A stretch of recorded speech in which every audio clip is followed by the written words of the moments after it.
What would you tell someone who is in recovery but who isn't thriving yet, who's just surviving? What kind of a mindset shift do they need? Change one thing, everything. Anything you think you should probably do just the opposite for a while. And it might sound silly, but it was really, really the truth. Like I said, I had to unlearn. I had to sit down and ask myself better questions. For one thing is like, why am I here? What, like the question I asked when I wrote that book, like, if I died tomorrow, what would I regret? What would I take into eternity that I would have, I should have, I could have? I don't believe that we're here just to suck up oxygen on this planet. I believe that everything in the universe has a purpose. Alcoholics and drug addicts, especially, are some of the most creative, can-do. Think about commitment. I really knew commitment. I risked my life, my money, my health, my family, my freedom, everything to get what I want. That is a transferable characteristic, skill set that I could use to propel my life forward.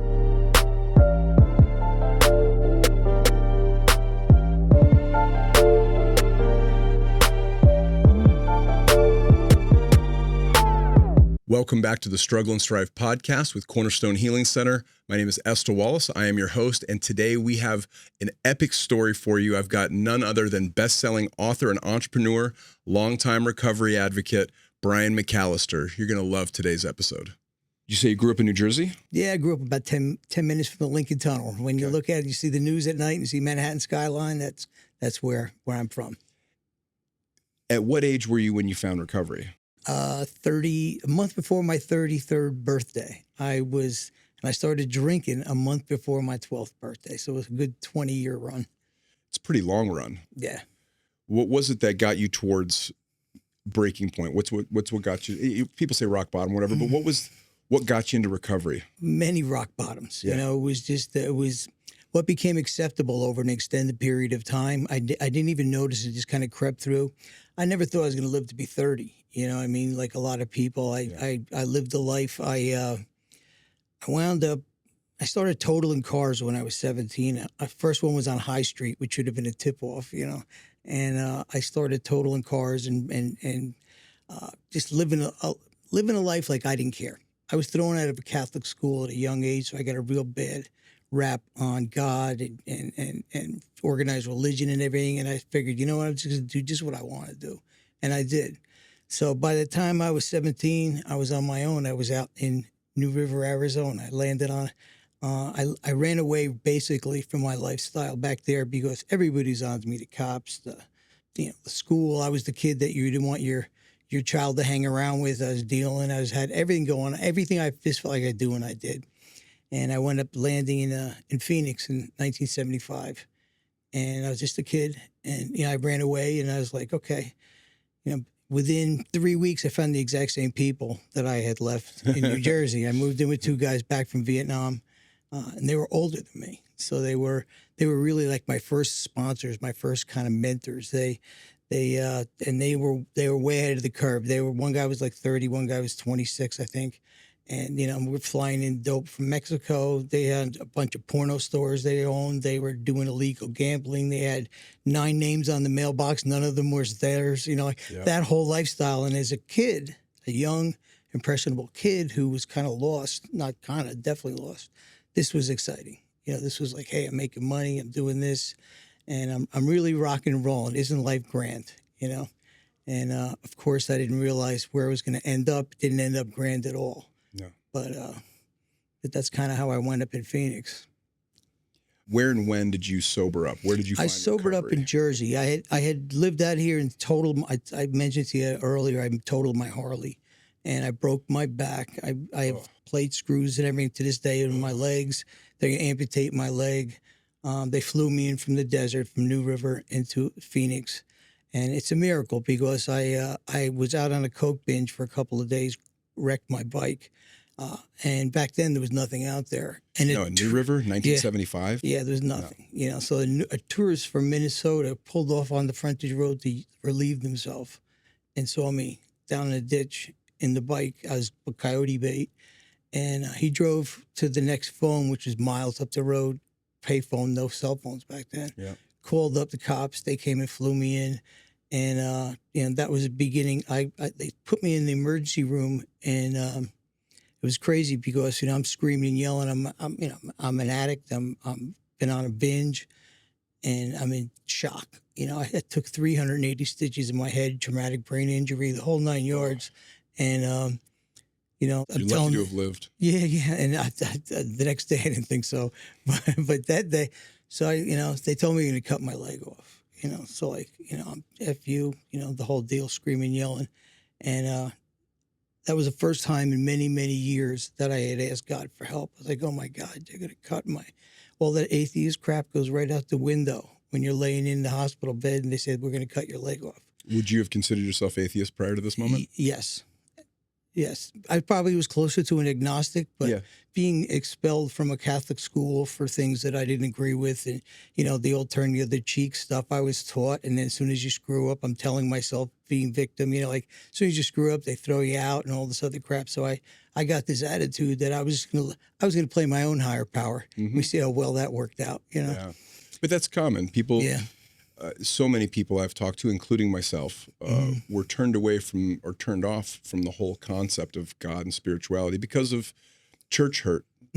Shit that happened when they were kids. Yep. That where they were excluded or shunned, and to a child, that leaves a long-lasting mark. It was traumatic. Yeah, It really was. It sure is. So like that's what, but I yelled out that day when they're going to cut your leg off. It was amazing how I forgot all about that atheist crap. Said, hey, God, please save me. They're going to cut my leg off. That's when a miracle started happening. My wife, the reason I was out on that binge is I was leaving my wife and my small son. I was, by this time I was living in a cocaine psychosis. I was parking my Harley in the living room. I mean, somebody might steal it. I mean, I was just like out of my mind. And she got to the point, I had like a little 2-year-old kid running around like, you can't be living like this. We can't do this anymore, And I was like, you knew what I was when you married me. And which was nonsense because it's a progressive terminal illness that we have, so it was getting worse and worse and worse. So I went out and I was taken off the day before I was leaving, and I already said my goodbyes is when I wrecked my bike. So she wound up meeting me. She showed up at the hospital, which was a miracle. I'm leaving her. And then after that, a doctor comes into the hospital who doesn't work there. He's out of medical school for 3 weeks. He's going there to stop by to visit somebody else, and he hears my commotion, me yelling and being a jerk and everything in there. And he grabs my wife and said, what's the deal with this guy? And she says, like she told him. He said, if you can get him transferred to my hospital, I'll see if I can save his life. I'll see if I can save his leg, And that's what they did. They stabilized me for a week, put me in traction. You think you're a tough guy? Let me tell you, when they do that, you're not tough. You scream and you yell and you cry and everything else. And they sent me to his hospital. This man had planted a bunch of screws and plates and pins, which was at the time an experimental thing. They didn't do that back then. And he wound up saving my leg, and it took me years to walk and years to do that. But like, first thing I did when I got out of the hospital was when I got home, I threw my crutches over the balcony railing and hopped to the bar. That's how much I needed to drink. You ride a motorcycle today? No, but I wound up getting, it's funny because when I got sober, I was building another bike, and I said, you know what? I'm going to do, the guy told me, you got to change one thing, Brian. I said, what's that? Typical thing. He said, everything. He said, but everything is the right thing. Do something different. So I wound up moving out to the country in New Jersey, and I bought some land and some property, and I got horses. And I became, it was the same kind of deal, but it was alive, and it was quiet, and it was peaceful. But it was the same kind of feeling I used to get riding my bike out in the desert, that kind of deal. So things changed, you know what I mean? But it took me 6 more years after that. You would think that'd be enough, but it was, it's like it's only a flesh wound, that kind of deal. So after 6 more years, I was living on the street. I was a bum. I wasn't going home. My wife was done with me. And I woke up behind an auto body shop in a place called Nutley, New Jersey. And I walked out into the sun on August 2nd that morning, and my whole world flashed before me. And I saw myself riding off that bike off the cliff. I saw all the horrific things that I had done and been for the last 20 years. And it all just came before me. And I remember crying out to God in the hospital that day and asking him to save my leg. And I cried out again. I said, please, so kill me or cure me moment. And that's when I wound up in my first and only detox. that day, you know. And if I had had all that horrible stuff happen to me, I wouldn't have had that to draw on. So the worst thing that ever happened to me turned out to be the best thing that ever could happen to me. I just had to be willing to use it. So hard to see that in the moment. Yeah, that's it. But it happened, you know. And here I sit 35 years later. Congratulations on having a great life now. Yeah. And 35 good years. Yeah. What were some of the deeper personal and spiritual changes that started to happen for you in the first few years? At first, like I heard all that pink cloud stuff you hear, I didn't have any of it. I hated everybody. I was angry. I was angry at myself. I was angry at everything, but I didn't want to drink anymore. I didn't know if I could pull it off or not. The funny thing is I wound up going to a low end treatment and detox place. And I stayed. And what got me was that it was the first time in my life since I was 12 years old, I didn't drink for a whole month. And I started asking myself better questions and like, why is this happening to me? How come I have such bad luck? All that garbage. I said, how did I not drink for a month? And it came back to me by listening to somebody who already knew how to accomplish what I was trying to accomplish. So I did what they did and I got what they got. When I left, they told me go to a meeting today. So I went to a meeting. That's what I did. And again, I hated everybody there. It was a zoo. The place was not a high-end place where I was at. And it was great. It was perfect. You could chain smoke, you could swear, all the stuff they don't let you do now. But it was good for me because it allowed me to get in the door. It's like a halfway house? It was actually a club. That's cool. I got sober in a Central Phoenix halfway house. It was in the hood. You could smoke still. Meetings and all that stuff. That's it. And you know, so it was good. Like, and I like that it opens the door for more people. A lot of that changed. You know, I no longer live like that. I don't smoke, but I had to get my foot in the door and allow me to stay. So I really thought that was important. So I learned through spirituality by the same way I learned how to stay sober, by listening to other people. I started listening to what they thought, because I had my religion of my youth, my Catholicism, you know, confused with God, with spirituality. It was all mushed up, and it didn't work for me. So being able to develop a God in my understanding really worked for me. And it's besides my sobriety and my relationship with a higher power is the most beautiful thing I've been given in this life. That's amazing. It's incredible. Has it gone? You came from Catholic roots. Have you gone back to church at all? I'm in a 12-step higher power realm. I was never a joiner. You know what I mean? I even when I rode and stuff, I worked for Harley in Glendale for a while. Like people would ask me, "Oh, you want to come ride?" And I never wanted to be with anybody. I was always an individual. You know, it's funny. I looked up that word individual. I used to think, you know, it meant separate from everybody. It actually means part of the whole. You know, the original meaning of the word individual back in Latin. And it's like, I never wanted to be part of the whole. I was always an I kind of guy. You know what I mean? And I had to hit bottom. And I've hit several, even in recovery. There's been some tough times. It has been all easy. But the idea is I need other people. I need to be part of the solution. And I learn from other people. I mean, my experience with recovery is that recovery fellowships around the world are much like church in their own way. Yeah. And similar tenets, fellowship, people helping each other, people spending time together, common goals, spirituality sort of at the core, being a good person. Non-judgmental. Yeah. We welcome all. Yeah, very different from the church. Yeah, where I came from. Yes, exactly. Yeah. Very different from the church I grew up in. You know, we invite, everybody's open. No, nobody's too banged up to not be welcome. That's right. You know. Every sinner has a future and every saint a past. That's, I like it. Well, let's talk about entrepreneurship. Yeah. Were you always entrepreneurial? Well, I said, how do you pay for your habit? You got to be pretty entrepreneurial, right? So I was that guy. I was the guy in school. I was the guy. I was never afraid to work. Nobody ever complained about a day's work for me. They really don't. You know, I had low expectations. I'm from a blue collar family. My father was from an orphanage. He was graduated, you know, freshman year of high school. He was a hard worker. My mother worked, so it was that kind of deal. So I started working on unloading trucks down in the docks in the New Jersey dumps, like when I was 15 years old. So like I like to have money in my pocket, and there was guys there who were all getting high, and I was a young kid getting high. So I was buying from them. So soon I realized I should be selling to them. Why should I be buying from them? Yeah. And that's kind of how my life went. And when I got sober, I took the natural gifts that God gave me, and instead of and a person in recovery taught me that. He said, Brian, I started working. I was trying to get my family back.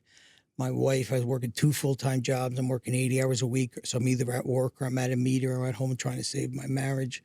And I couldn't keep it up. I did it for almost 2 years. And I said, I can't continue this. I'm done. He goes, well, I've been waiting for you to ask me. And I said, well, ask me what? He goes, I've been looking at you. He goes, you walk in a room within 5 seconds, you're like, I can trust him. He looks a little shifty in the corner. I better keep my eye on the girl behind me. He goes, they don't teach that in Harvard Business School. He goes, that's what kept you alive. That's a gift from God that you had that kind of intuitive feeling about situations and people. He says, if you take that skill and you combine it with the moral and ethical values needed to stay sober, he goes, there could be no stopping you. And that's exactly what I did. And, I've had a life that I wound up running the Mid-Atlantic division for the Home Depot. You know what I mean? Like 105 stores. I'm a guy who, and within 5 years, I was unloading trucks for them. When I got out of treatment, I begged for a job, kind of deal. And the deal is, I learned to use my skill sets rather than drive me into the gutter. I use them to push me up the mountain.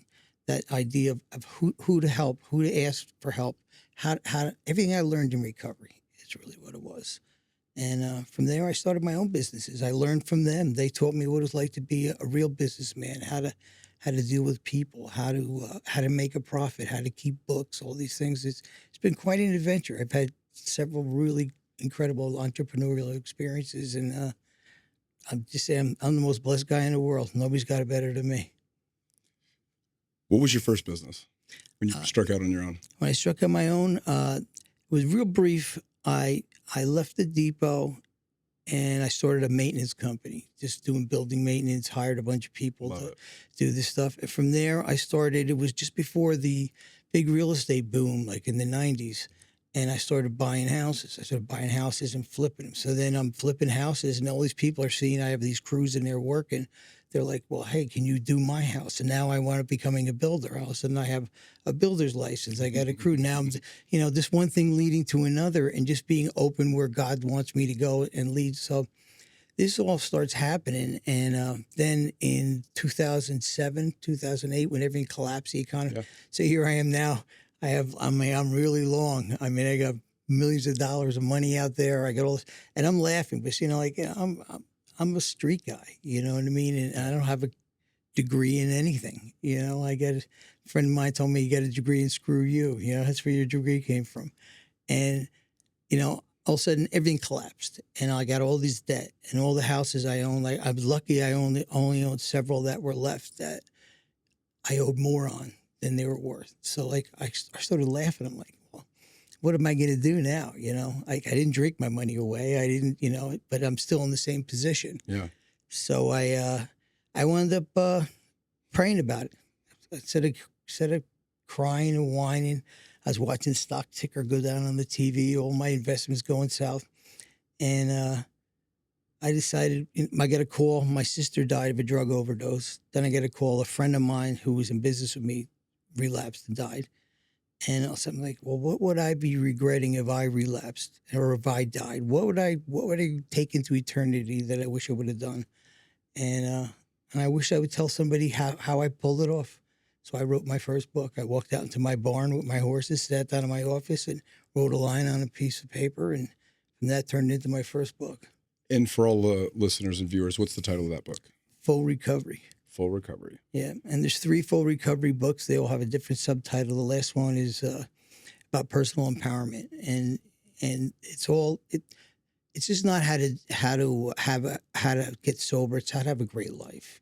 How to take what God put into you and turn it into reality. How to figure it out. What's been holding you back? How to get motivated, and then really how to take the next step, how to get appointments, how to keep yourself motivated, goal setting, and then goal achieving, like all these types of things. Yeah, those are the big questions for guys. And I can't speak for women so much, but men, so many men get sober and they don't know what they don't know. And the big questions are, what am I going to do now? Yeah. I'm not going to have any fun. okay, that sucks. So what am I supposed to do? How am I supposed to get ahead in life? And they don't see yet or feel yet that sense of purpose, but it's coming. That's it. And It's coming for them. and that's the truth. You know, like the tagline on the back of the one book was, "So you're sober, what's next?" Yeah, I love You know what I mean? That's it. So what are you going to do? Because if you can't figure out how to overcome financial scarcity, if you can't get your family life together, if you can't get your spiritual life together, it's difficult to stay the course. You know, I've been around so many people over the years that, you know, they figured, well, I started getting sober, things are great, but my life still stinks. Mm-hmm. So why am I even bothering, you know?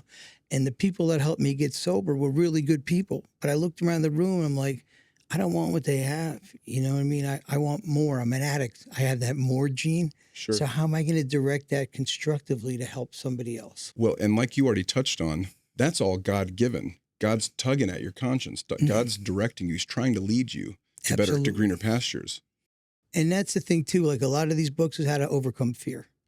Fear, you know, like, you know, I see people all the time. It's like fear of change, fear of failure, fear of success, fear that you're going to lose what you have, fear there's not enough to go around. But the idea is most people I find are afraid of success. That's why we have that self-sabotage gene that, you know, when things start going right. In the beginning, it was very difficult to overcome that because things would be going good and I start making decisions or treating people harshly that didn't deserve it that would turn situations and people against me. You know what I mean? And I didn't even realize I was doing it. It was a subconscious thing. Yeah, it's like a smelly old shoe. It fits perfect. It does, exactly. And like, so I really, to this day, I have to keep an eye on that because that's also something that was a habit. You know, I had a lot of habits, not just drug and alcohol, you know, the way I thought, the way I acted, what I thought was right or wrong, what life was about, take what you need today, you know what I mean? Yeah. Now I find if I want more, I give more. If I want less, I take more, you know? So things really kind of changed around for me. And I've got the greatest life in the world. I really do. You know, all the things that have happened, ups and downs. I couldn't have written a script like this. It's amazing. It's how I feel about my life. That's, you know, that's the promise that you get from the 12-step world, from God. Absolutely. From the people that you meet in recovery. That's the promise. And it's so hard for someone who's newly sober to hear a guy like you share what you've just shared and deny that it's true. It's hard to bridge the gap for myself, but then it's hard to deny what you just said. Yeah. It's too real, you know, too many details. It's too authentic. And I think that's what gets people over that hump to get into recovery. It doesn't seem like it could be mine, but gosh, this guy in front of me. And that's the deal, you know, and I'll tell you, part of the thing was when I got that job originally out of treatment, at the Home Depot, you know, it was the first, back then there was 20 stores in the country. There's thousands now. Yeah. And, you know, I'm sitting there and I'm looking around at these people making a lot of money, the bosses and all this stuff. And I'm thinking, man, it was a time I had this guy in my back pocket, you know what I mean? Like, and he's telling me how much money I'm going to earn and when I'm going to work and how my family's going to live and all this stuff. I'm like, I got to be smarter than this. You know, God gave me different. So same deal. I was looking at people and that intuitive sense that we have. And that's what I did. So rather than try to undermine people, I went to the guy who was above me, the lead man. And I said, listen, I want to get ahead here. I said, this company looks like it's going someplace. How about we make a deal? You teach me what you know. I said, and I'll do everything I can to get you promoted. I'll push you up the ranks. And you go to your boss and you ask him the same thing.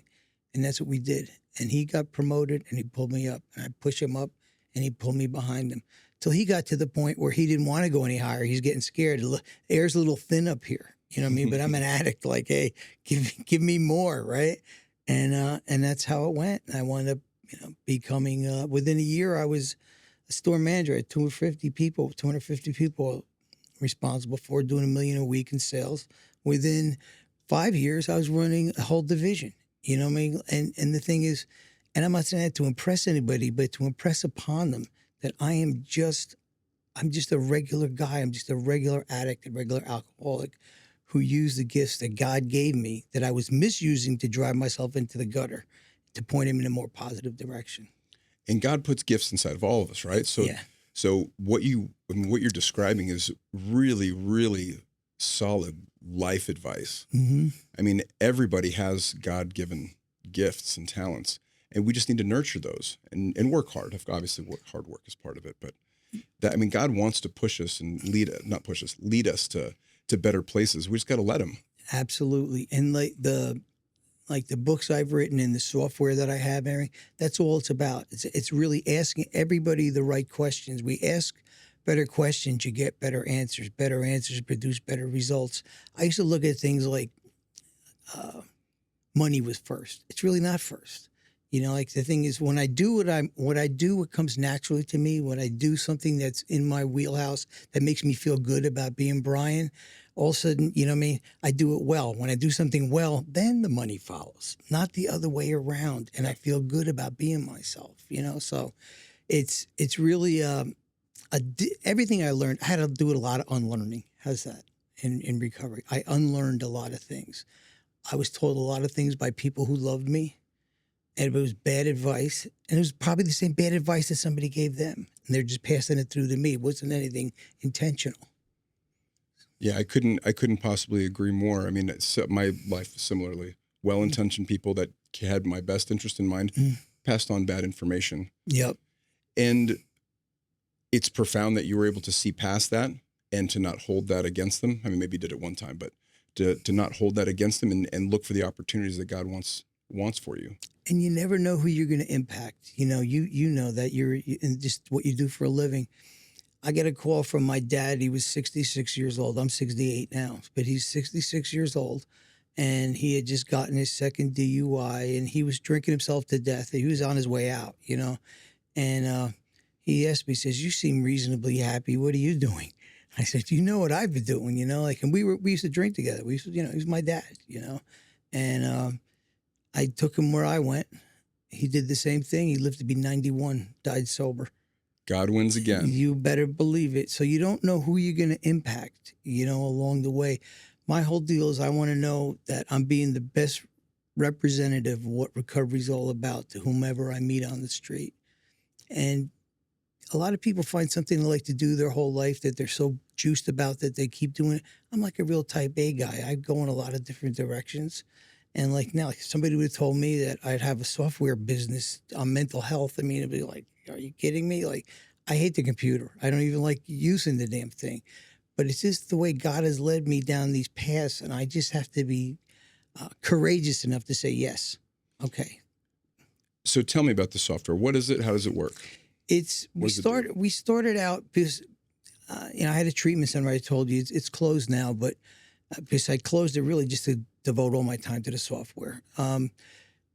There was people that would come in that, you know, we would comp a lot of people. They didn't have insurance. They're in bad way. I know. I was there. I'm one of them. And, you know, you can only do that so long. You know, there's doctors and psychiatrists. Everybody's got to get paid. So you got to keep the doors open.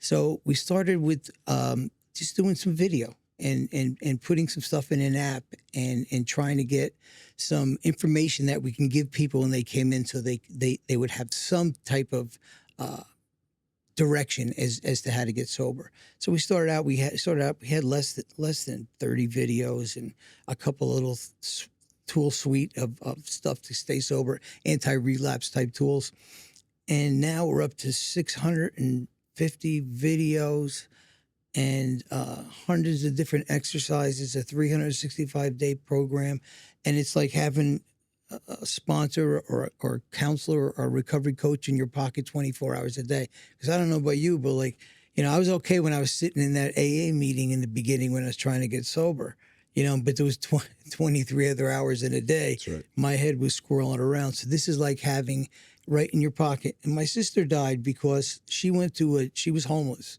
She got to that point. She was homeless for years. I'm very sorry. Yeah, and I loved her. She's my sister. You know what I mean? And she wound up showing up at a detox in a really bad area, and she sat there for 9 hours waiting to get in, and nobody talked to her, you know, in the hospital. And eventually, she walked out the door, and that was the end of her. She overdosed. So something like with the software is you can get on it immediately. Within 10 seconds, you're in the damn thing, and so you have some type of a way of getting engaged with recovery. And it's just not about how to not drink. It's how to have a life. It's how to find a job. It's how to, you know, be a better father, a better man. And what is the name? Is it My Mental Health? Yeah, mymentalhealth.org. That's our second one. We started out with, we still have it. It's called Freedom 365. It's It's a virtual recovery system, and we gave that to everybody in our treatment center so that they had something, when they left. Yeah, another that tool in the bag. Yeah, exactly. It doesn't replace treatment. It's just another tool. And so then it went from that to like benefits companies, insurance companies wanted it. But it's like they just dropped 30, 50, 100 grand, whatever they spent, to send somebody to treatment. They want to make sure that, they've got something on them they could use. And, depending on the business, there's even, there's a back end. It's completely private and anonymous, but if you're in a business situation, if somebody's paying you to do this, you want to keep your job, they could tell that you're using it. You know what I mean? It's that kind of deal. So that was all great. But again, there was not enough people who had work that were coming in the door. So I said, okay, let's try something else. And then we go mymentalhealth.org. It's My Mental Health Inc. is the company. And we can give somebody a 365-day, 24-hour-a-day program like nothing else you've ever seen for literally 7-8 cents a day. And it just keeps getting bigger and bigger and bigger. And treatment centers use it, Now, do we go to the site or do we go to the app store? Where do we find it? You can go to the site. You can go to mymentalhealth.org, and it is on the app store too. But 99% of the stuff goes right to the site. Beautiful. And it's pretty cool. And the whole deal is we just want to give more people better information for less money to hopefully keep them sober. Yeah. Stay alive long enough to enjoy life. 100%. The more tools, the better. Yeah. And with the advancements we've made in technology, I mean, so much has moved towards mobile devices and easy access to information. I love that there's more recovery stuff accessible via mobile phone. So I really applaud what you're doing. Yeah, it's cool. When did you launch the app? My Mental Health is about a year and a half ago. The other one was 4 years ago, the commercial version. And it's funny how it all started. I wound up getting out of I wrote the books, and then somebody, it's the way God works. Somebody from Universal Studios was a director, called me up, said, "Hey, I just read your book. I really like it. I got 7 years sober, and I don't like what I'm doing. I really want to change my life." He goes, "Would you take me through this program?" I'm like, "Sure," but I'm in Jersey. He's in California. I'm like, what am I going to do?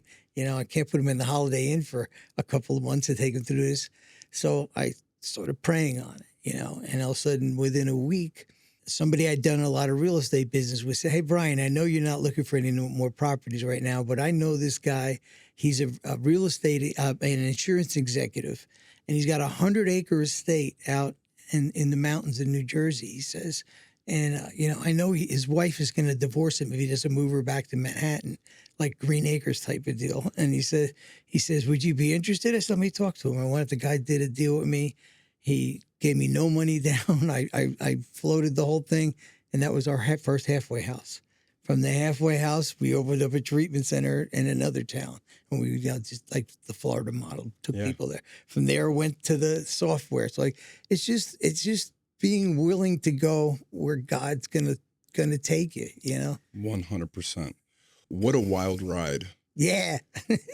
From the humble beginnings, near-death experience on a motorcycle. Yeah. Your wife deserves a medal. She's the best. My friends all say she's up for sainthood, She's not an alcoholic or an addict either. When did you move to New Mexico? Yeah, New Mexico. When did you move there?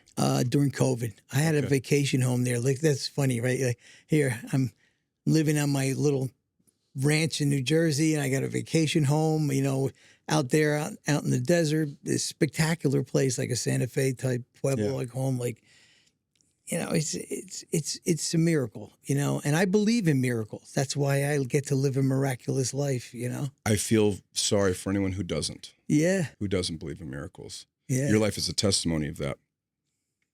If you were talking directly to young men listening right now, guys that are lost, feeling lost, whether they're using or drinking or trying to quit, or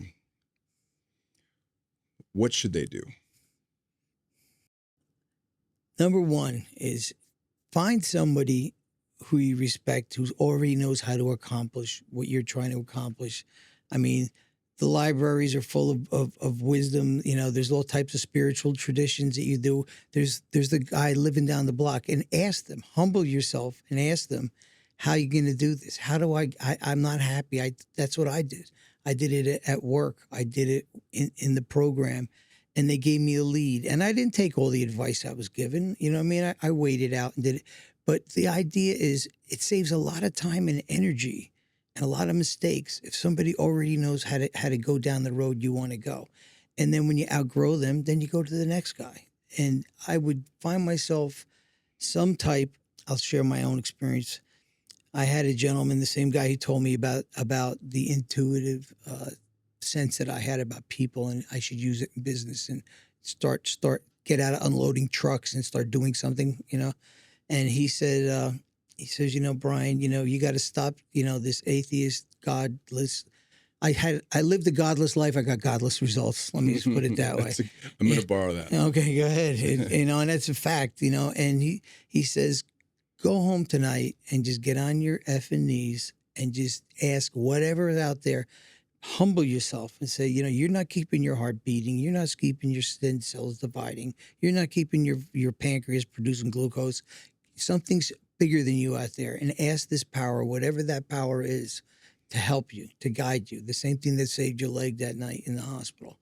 And I did. And I became willing to do what was ever asked of me. And don't believe somebody when they say you can't. They told me I'm an addict. I'm an alcoholic. Defiance is my go-to. You know what I mean? The best thing you could do for me. Rebellion is the default setting. Tell me that I can't do something. You know what I mean? It's like, I'm all in, you know? So if they told me I couldn't write a book, I went right out and started writing a book that, you know, will never get it published. It got published. It went #1, you know what I mean? Like on Amazon for a hot second, but it did it, you know? So like all these things, you can't afford to invest that kind of money in real estate. You can't be the store manager. You don't have a college degree. You know nothing about retail. You know, don't ever let anybody else tell you what you can accomplish. You know, God has a purpose for all of us, you know, and when I fulfill that purpose, when I go with the flow, good things happen. And just because I failed, and I don't even use that word fail, you know, I didn't get a result that I wanted, like a scientist, right? They do experiments all the time. Sometimes they get the result they want. Sometimes they get something different. And if they get something different, you know, they learn something. So how can that be a failure? You know, so this is the way I talk to myself. It's really powerful. I mean, you've talked about not just abstinence, not just sobering up, but building a miraculous and epic life. You should make a movie out of your life. Yeah. What would you tell someone who is in recovery, but who isn't thriving yet, who's just surviving? What kind of a mindset shift do they need? Like the guy told me, change one thing. Everything. He told me, anything you think you should probably do just the opposite for a while. And it might sound silly, but it was really, really the truth. Like I said, I had to unlearn. I had to sit down and ask myself better questions. Instead, I was asking myself, like, for one thing is like, why am I here? What, like the question I asked when I wrote that book, like, if I died tomorrow, what would I regret? What would I take into eternity that I would have, I should have, I could have? You know, I don't believe that we're here just to suck up oxygen on this planet. I believe that everything in the world, everything in the universe has a purpose, you know, and I believe that alcoholics and drug addicts especially are some of the most creative, can do. Think about commitment, right? I really knew commitment. I risked my life, my money, my health, my family, my freedom, everything to get what I want.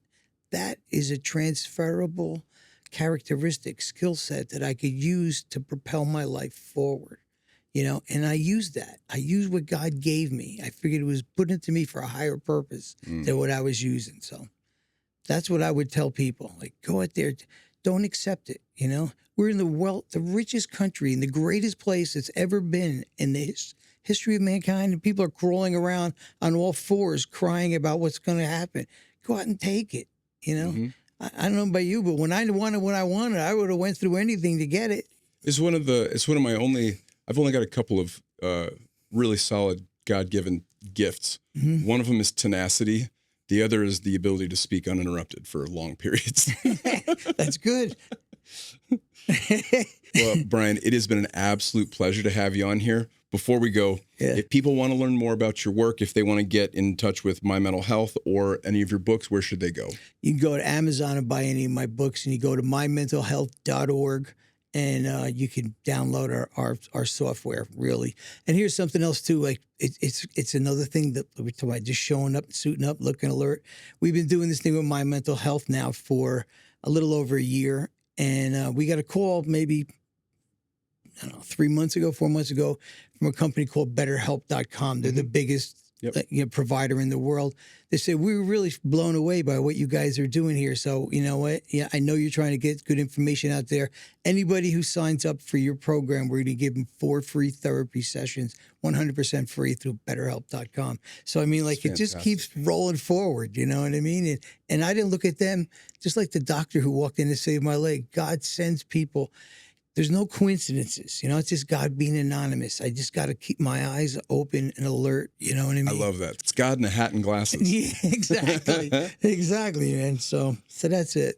Go to Amazon, look up Brian McAlister, Full Recovery. It's got 3 books. Yep. And go to mymentalhealth.org, get into the software, download, participate. You have a whole new tool for your toolkit. Brian, thank you so much for coming out. Thank you for having me, man.